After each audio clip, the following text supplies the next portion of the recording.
Sir ఇప్పుడు వచ్చిన SI constable నుంచి ఎస్ఐగా ప్రమోట్ అయ్యాడు సార్. సార్ మనం ఏం చేసినా చూస్తూ ఊరుకోవడానికి అతను మామూలుడు కాదు సార్.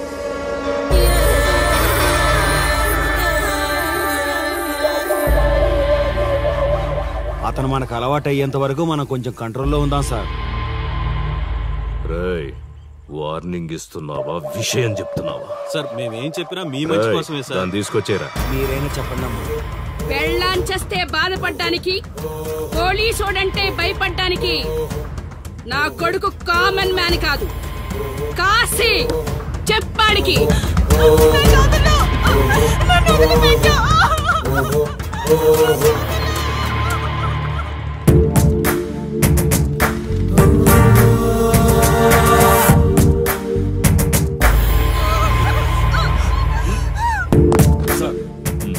మీరున్నారంటే ఇక్కడ ఎంక్వైరీ చేయడానికి వచ్చాం సార్.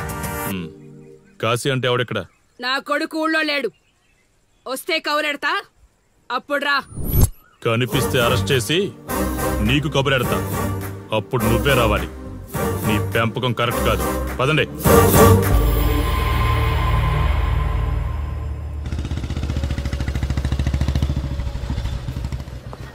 కాశీ ఎక్కడ? వస్తే స్టేషన్కి రమ్మని చెప్పు.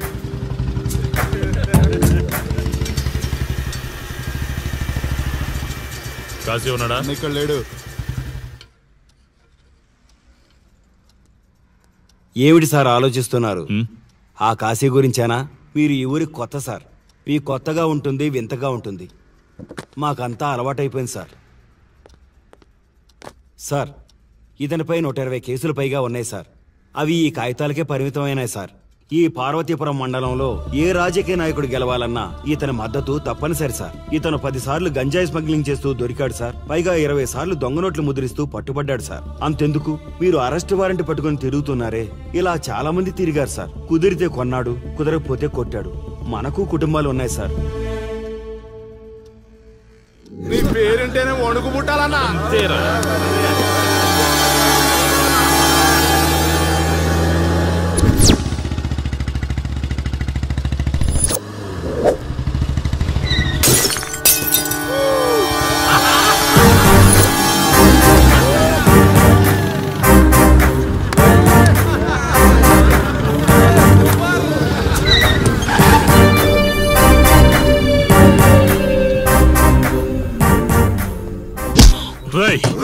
ఒళ్ళు బలిసిందా?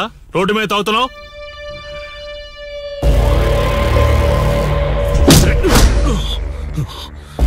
ఈ నర్సీపురం ఊర్లో కాశీ ఒంటి మీద చెయ్యేసావంటే కార్తికి టికెట్ కన్ఫర్మ్ అయినట్టే. కరెక్ట్ గా దొరికావురా.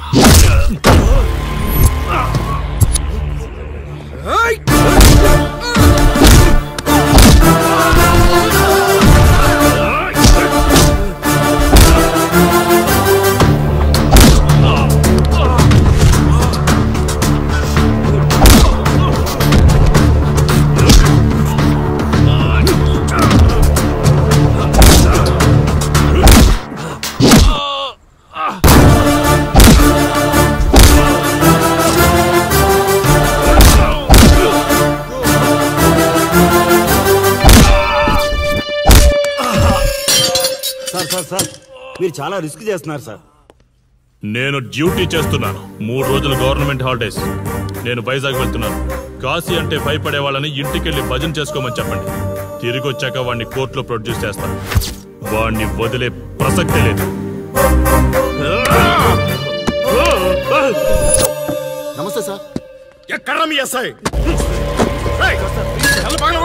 వద్దా? ఎందుకు వద్దంటున్నావు కాశీ? చెత్త నా కొడక, ఊర్లో కాశీని విధవం చేసి వదిలేద్దామనుకుంటున్నావా? కాశీ పేరు వింటేనే ఊళ్ళో ఉచ్చ పోసుకునేవాళ్ళు, కానీ ఇప్పుడు కాశీ ఫోటో కనిపిస్తే ఉచ్చ పోసేలా చేశాడు. ప్రాబ్లం నాది, పోయిన పరువు నాది. నేను చూసుకుంటాను పో.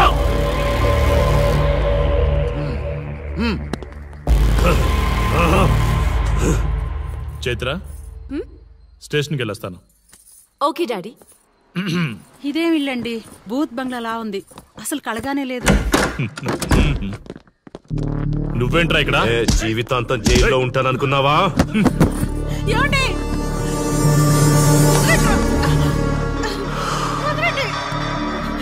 నీ ఇంట్లో అసలు అందమే లేదురా. రేయ్, ఏంట్రా వాగుతున్నావు? డాడీ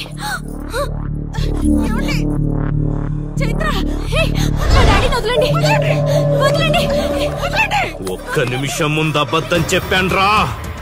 అందమంతా నీ ఇంట్లోనే ఉంది. ఎవరికి ఎంత కసుందో తీర్చుకొని వచ్చేయండి.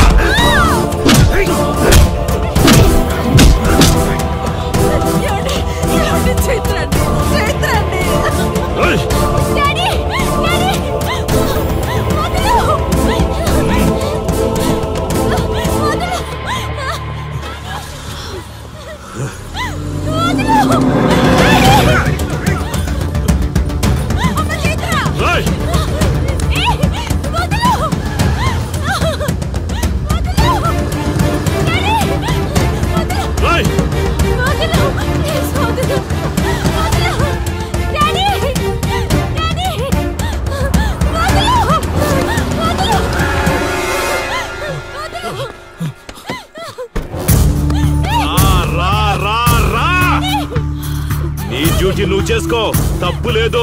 నా పెళ్ళాం కేసులో వేలు పెట్టి నా గురించి తెలుసుకోకుండా ఈ ఊర్లో అడుగు పెట్టి నేనంటే భయపడే ఈ జనం ముందు నా మీద చెయ్యి వేశావు, అది తప్పు. చూడు చూడు, నువ్వేం పోలీసోడివిరా. కిలోమీటర్ పరిగెత్తేసరికి ఒంటో ఓపిక చచ్చిపోయిందా?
నొప్పి ఒక్కరోజు తెలిస్తే చాలదు, నువ్వు 3 రోజులు జైల్లో ఉన్నావు.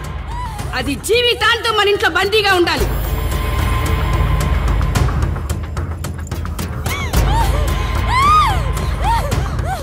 కట్రా తాళి. ఎక్కడికి పోతావే?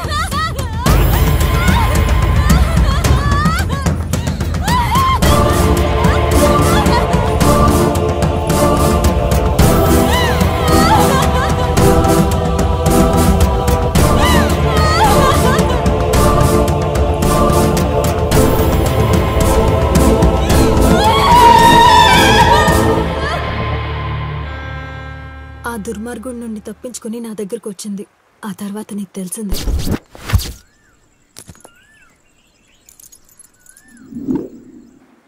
ఇంతకీ ఏ ఊరన్నావు? అదేదో పార్వతీపురం దగ్గర నరసీపురం అటబా, అంతేనా? ఒరే శర్మ గారు, ప్రయాణానికి సిద్ధం చేయరా.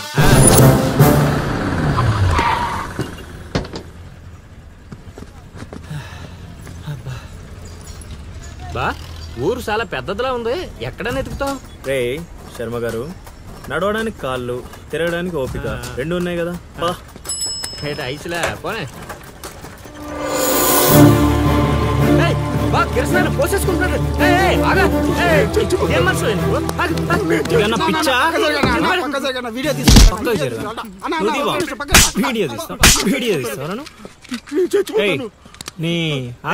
మాట్లాడుతున్నాడు కదా, ఆగలేవా? అసలు నీ ప్రాబ్లం ఏంటి?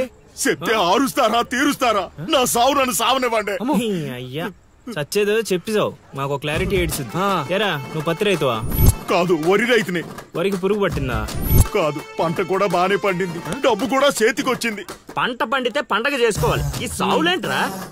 బావా, నువ్వేం డీల్ చెయ్యి, నేను వెళ్ళి చైత్ర గురించి తెలుసుకొని వస్తాను. ఇప్పుడు చెప్పు అంకుల్, ఏంటి నీ ప్రాబ్లం? నేను కాడ అప్పు తీసుకున్నాను. డబ్బులు వచ్చాయన్నావు కదా, ఇచ్చేయి. ఇచ్చేద్దామని నిన్ను అనుకున్నాను. ఆడసలు పుచ్చుకోనే లేదు. ఎందుకు? వడ్డీ ఎక్కువైందా? వడ్డీ వాడు పక్కన ఉంచే.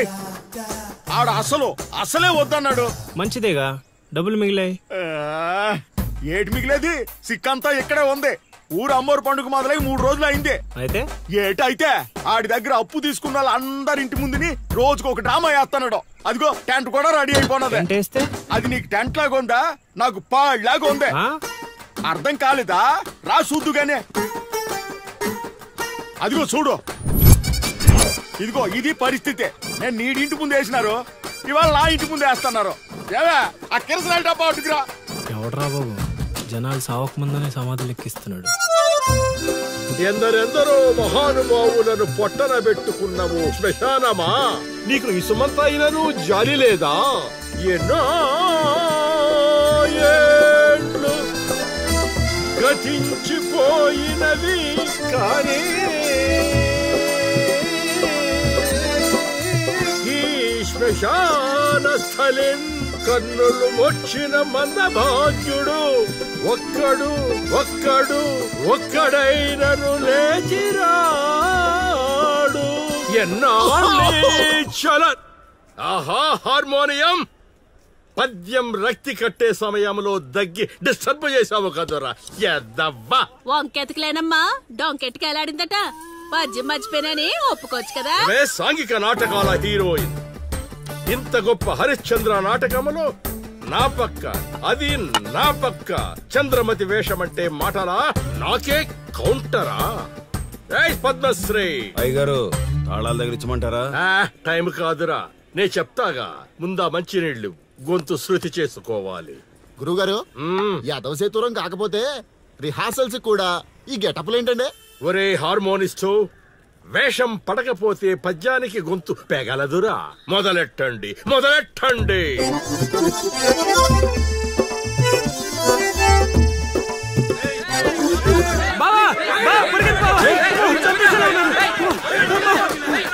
ఏం చేసావురా? నేనేం చేయలేదు బావా. ఈ ఊళ్ళో చైత్ర అనే అమ్మాయి ఉంది, మీకు తెలుసా అని అడిగా. అంతే, చైత్ర అంటే చిత్ర అని అనిపించిందట. దాని పిల్లవట బావా. అరే శర్మగా, నీ ఎంత పని చేశారా? చైత్రాన్ని చిత్ర అనుకుంటేనే 10 కిలోమీటర్లు పరిగెత్తించారు బావా.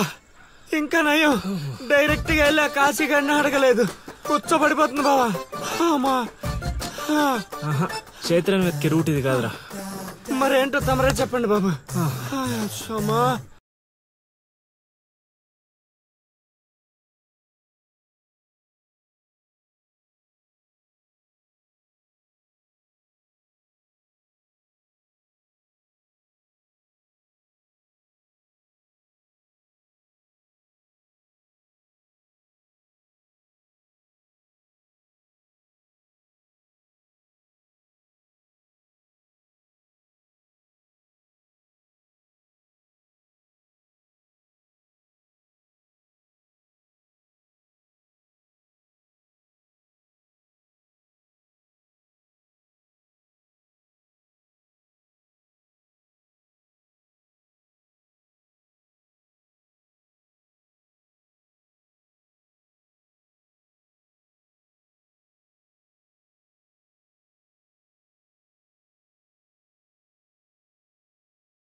ఏటి పాట ఆగింది? పాట ఆగిపోయింది, జనాలు కూడా వెళ్ళిపోతున్నారు.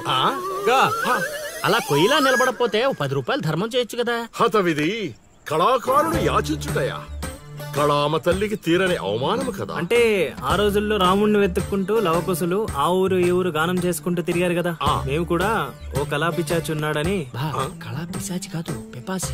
అదే కళా పిపాసి ఉన్నాడని తెలుసుకొని ఆయన కోసం వెతుక్కుంటా. అవును. ఏమిటి, నా ఊళ్ళో నాకు తెలియని అంత గొప్ప కళాకారుడు ఒకడున్నాడా? ఉన్నాడు సార్, పిచ్చప్పారావు అని, అలియాస్ సుయోధన సార్వభౌముడు. నిజంగానే పిచ్చప్పారావు బా. ఎందుకు సార్ అలా ఏడుస్తున్నారు? 10 రూపాయలు అడిగామా నేనా? వద్దులేండి సార్. ఆగండి నాయనా. మీరేటండి, అసలే మాకు టైం లేదు. పక్క వీధికి వెళ్ళి అడుక్కోవాలి. నీకు అవసరం లేదు నాయనా. ఈ రోజు మొత్తం కలెక్షన్ మీరే ఇచ్చేస్తారా? కాదు నాయనా, మీరు వెతుకుతున్న ఆ పిచ్చి అప్పారావు అలియాస్ సుయోధన సార్వభౌముణ్ణి నేనే నాయన. బాబు గారు లేవండి లేవండి లేవండి, అవసరం లేదు నాయన. ఏ మా కోసం మీరు అడుకుంటారా ఏంటి? లేదు లేదు, మీ ఆకలి నేను తీరుస్తాను. ఒరే పద్మశ్రీ అయ్యగారు, తాళాలు తగిలించమంటారా? ఇప్పుడు కాదురా, ఇంకా దానికి టైం ఉంది. ముందు వాళ్ళ దగ్గరున్న వాయిద్యాలు తీసుకో. ఇప్పుడు వాళ్ళు మన అతిథులు, అర్థమైందా? రా. ఇంతకీ మన దేవురు నాయనా? సిల్కలూరుపేట. ఓహో, అవును, అక్కడ కళాకారులు ఎక్కువే. అవునవును, అక్కడ అన్ని రకాల కళాకారులు ఎక్కువే. అవును, ఈ లవకుశులుగానే ఎందుకు చేయాలనుకున్నారు? ఏ రాముడు కృష్ణుడు చేయొచ్చుగా. అంటే చిన్నప్పటి నుంచి అలవాటు చేసుకున్నాను సార్. వయసు పెరిగిన కొద్దీ మీసాలు గడ్డాలు పెరిగిపోయాయి. అవునండి, వాటికి ఎరువులు వేయాల్సిన అవసరం గానీ నీళ్లు పోయాల్సిన అవసరం గానీ ఉండదు కదండి, వాటంతటో పెరుగుతుంటాయి. అవునయ్యో, ఈ ఊరంతా నా కళకు అభిమానులే. నా అంత గొప్ప కళాకారుడు కావాలంటే మీరు కూడా నాతో ఉండిపోండి. సార్, ఆ ఇల్లే వద్దు సార్. ఏది? అదా? కాశీ అని మా బంధువుల ఇల్లే.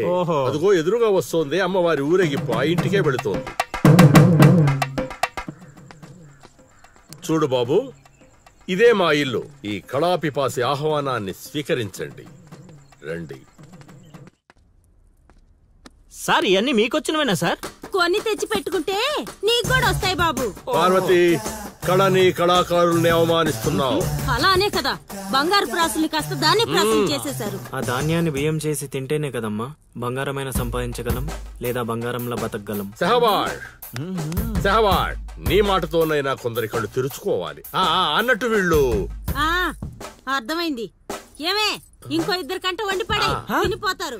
సత్రంలో తయారైంది కొంప. ఇది 1980లో వచ్చింది, ఇది 90లో వచ్చింది.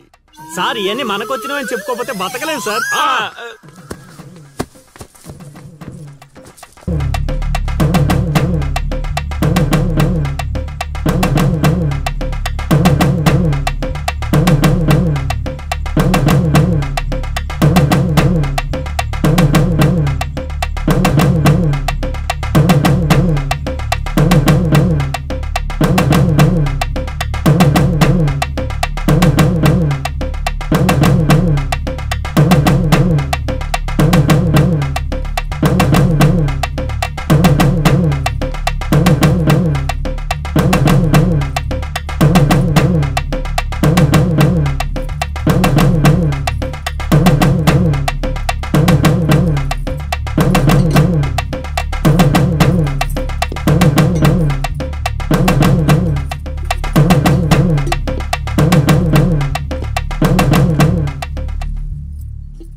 ఏం ఆలోచిస్తున్నావు? వెళ్ళిపోదాం పద ఇక్కడి నుంచి. ఎక్కడికి? మన ఊరికి. నాకే ఊరు లేదు. మా అమ్మ నాన్న చనిపోయి చాలా కాలమైంది. నేను ఒంటరి. అయినా నన్ను రమ్మడానికి నువ్వెవరు? అదేంటి అలా మాట్లాడుతున్నావు? నీకేమన్నా పిచ్చా? పద వెళ్దాం. ఒక్కసారి చెప్తే అర్థం కాదా? అయినా నీకు నాకు ఏంటి సంబంధం? ఏంటి సంబంధమా? ఒంటరి అన్నావు కదా, అదే ఒంటరిగా ఉన్నప్పుడు నీ మనసును అడుగు. నేను నిన్నెంత ప్రేమిస్తున్నానో నువ్వు నన్ను అంతే ప్రేమిస్తున్నావు అని అదే చెప్తుంది. నేను నీకు చెప్పానా? అయినా నువ్వే గాలికి తిరుగుతావు. ఎప్పుడు ఎలా ఉంటావో నీకే తెలీదు. అటువంటిది నిన్ను నమ్మి ఎలా రమ్మంటావు? అయినా వాడు నన్ను కొట్టుకుంటూ తీసుకొచ్చాడు. ఆ రోజు నువ్వు చూస్తూ ఉండిపోయావు. నిన్నేమనాలి? అదా నీ ప్రాబ్లం? ఈ మాత్రం కన్ఫర్మేషన్ చాలు నేను ఫిక్స్ అవ్వడానికి. అయినా నేను ప్రేమించిన అమ్మాయికి పెళ్ళై ఉండాలని మా గురుగారు ఎప్పుడో చెప్పారు. ఆనందం వస్తే స్టెప్ లేకుండా ఏడ్చి కూర్చుంటారా? ఇప్పుడు చెప్తున్నా విను. తెలియకుండా తీసుకెళ్ళిపోవడం, చెప్పకుండా లేపుకెళ్ళిపోవడం కష్టం కాదు, నాకిష్టం లేదు. తీసుకెళ్ళను లేపుకెళ్ళను అన్నానని నువ్వు దేనికి ఫిక్స్ అవ్వకు. ఎందుకంటే నా మాటకి నేనే ఫిక్స్ అవను. 24/7 ఎప్పుడైనా వస్తా. కొంచెం రెడీగా ఉండే.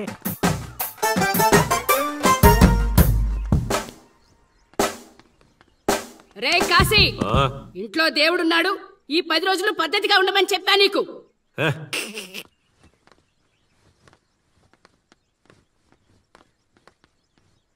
రై రై రై ఇవ్వడ్రాదే రై ఇవ్వడ్రాదే రై